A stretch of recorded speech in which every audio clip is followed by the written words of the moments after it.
घायल तो यहाँ हर परिंदा है दोस्तों, घायल तो यहाँ हर परिंदा है दोस्तों, मगर जो फिर उड़ सका वही जिंदा है दोस्तों, मगर जो फिर उड़ सका वही जिंदा है दोस्तों।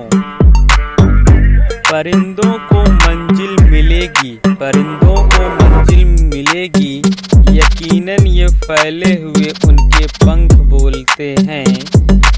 वो लोग रहते हैं खामोश, वो लोग रहते हैं खामोश, अक्सर जमाने में जिनके हुनर बोलते हैं, अक्सर जमाने में जिनके हुनर बोलते हैं।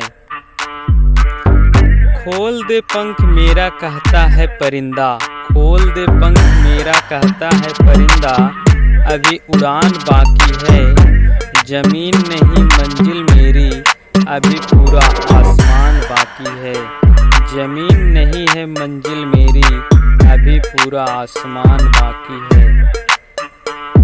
मंजिल कितनी भी दूर क्यों ना हो, मंजिल कितनी भी दूर क्यों ना हो दोस्तों, पर हिम्मत मत हारिए, पर हिम्मत मत हारिए, क्योंकि पहाड़ों से निकली नदी ने कभी किसी से समुद्र का रास्ता नहीं पूछा, पहाड़ों से निकली नदी ने कभी किसी से समुद्र का रास्ता नहीं पूछा।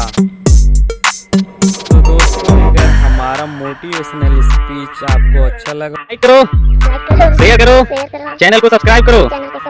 बच्चों का पाठशाला बीकेएस, बच्चों का पाठशाला बीकेएस, बच्चों का पाठशाला बीकेएस। सब्सक्राइब जरूर करना।